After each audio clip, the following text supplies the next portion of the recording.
Hello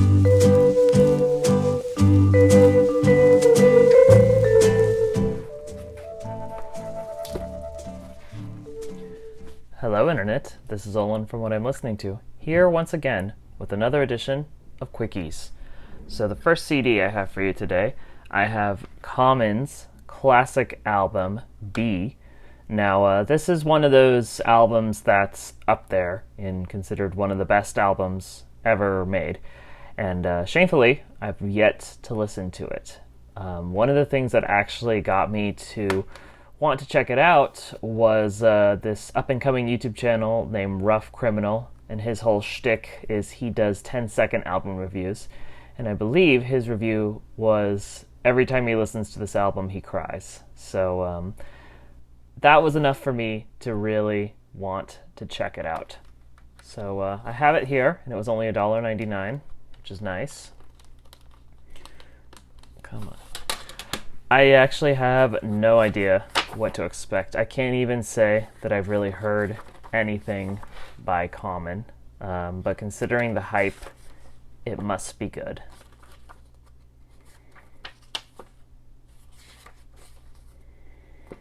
Really cool photography and collage on this. And let's see what is behind the disc. Neat. More cool art. Yeah, I'm really looking forward to checking this one out. This one should be a great listen. Okay, next up, we have something from the experimental section. This is Autumn is the End by a musician named Stephen R. Smith. Stephen is pretty prolific in the experimental world. He's got a lot of projects he's done. This is one of his many albums done under his own name. He does another great project called Halastrana, which is, I guess you could call it Eastern European medieval influenced folk music, but with some influence of drone and ambient and just overall very experimental. And all those albums he does under that project name are phenomenal. So when I stumbled across this, I was actually pretty excited because I haven't really listened to a lot of his solo stuff, but the artwork here is actually very, very similar to the Halastrana album, so I'm hoping that this will also sound similar to those projects. So I grabbed it on a whim, and he has so many of these albums. Like, I really can't stress how many solo albums he has, so finding one out in the wild was really exciting. I kind of figured his stuff was more available on his Bandcamp than on physical media, but I'm not really entirely sure.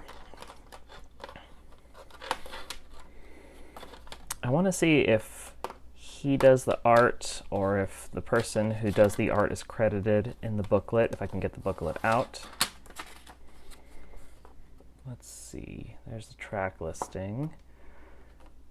Wow, so he did it. Yeah, collage artwork by Stephen R. Smith. Oh, okay, never mind. Based on Sunflowers by Dor Klemenik. I'll have to look up that person's artwork. Yeah, I love this art, and I love Stephen's music, so really, really looking forward to listening to this one here. Next up, we have a classic.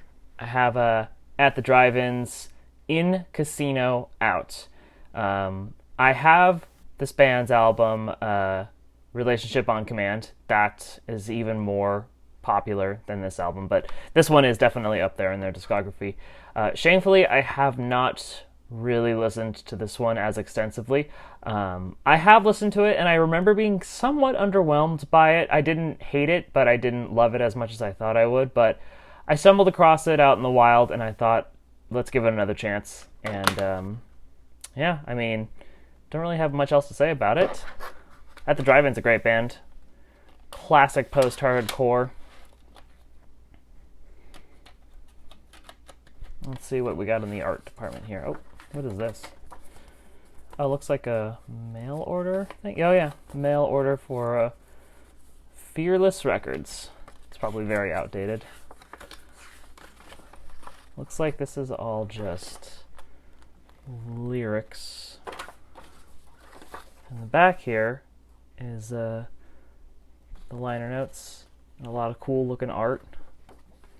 Yeah, so I will most likely be searching for their other EP. I believe it's pronounced Via, because it's this album and that EP that, once again, listened to them and was kind of underwhelmed by them, especially since I only really listened to A Relationship, and I want to give them both another shot. So after I'm done with this one, I will be on the hunt for that other EP. Okay, next up, I have an album by Arca. I don't really know anything about Arca. I only really loaned this one out because my coworker was recommending her to me. They had recommended Arca's newest album, but was saying that I should check out her earlier stuff before diving into the new stuff. The old stuff is a little more experimental, and as they described it, a bit more depressive.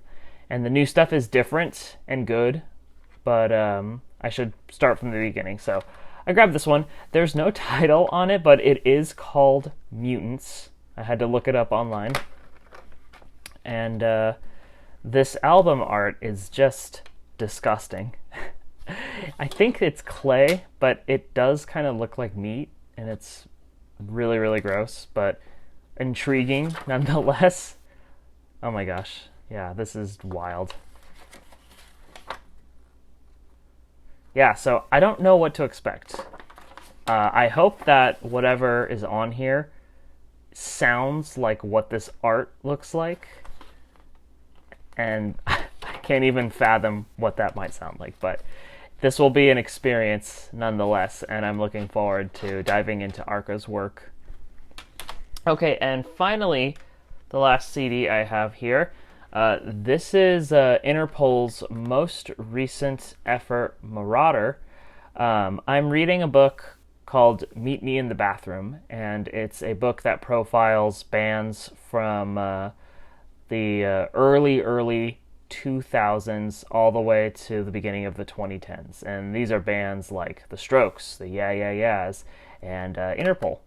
So reading that book, I've actually been checking out a lot of the bands that are covered there. And right now, where I am, it's bumping back and forth between the Yeah Yeah Yeahs and the Strokes and a little bit of Interpol. It really made me realize how little of Interpol's work that I've listened to, apart from their first album and their album El Pintor, which is a very, very later release. I own Antics, but I'm also not very familiar with it. But anyways, yeah, I have not really listened to much Interpol. And I'm a little curious about this album because I actually really liked El Pintor. Again, it's a later release, and this one followed from that, so I thought let's give this one a listen.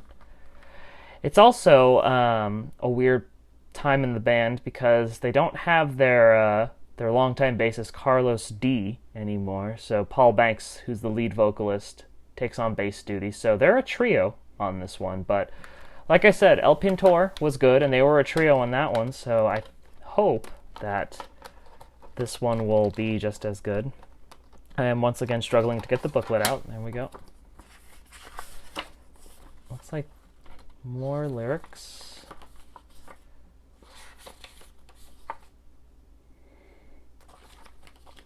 Not much art, just lyrics. And I think the disc under here is just going to be red. Yep, just red. So, cool. Well, looking forward to listening to this one. I like this band a lot, and it should be a fun listen. Okay, that concludes this episode of Quickies. Thank you all so much for watching. I will see you all in the next one. Goodbye.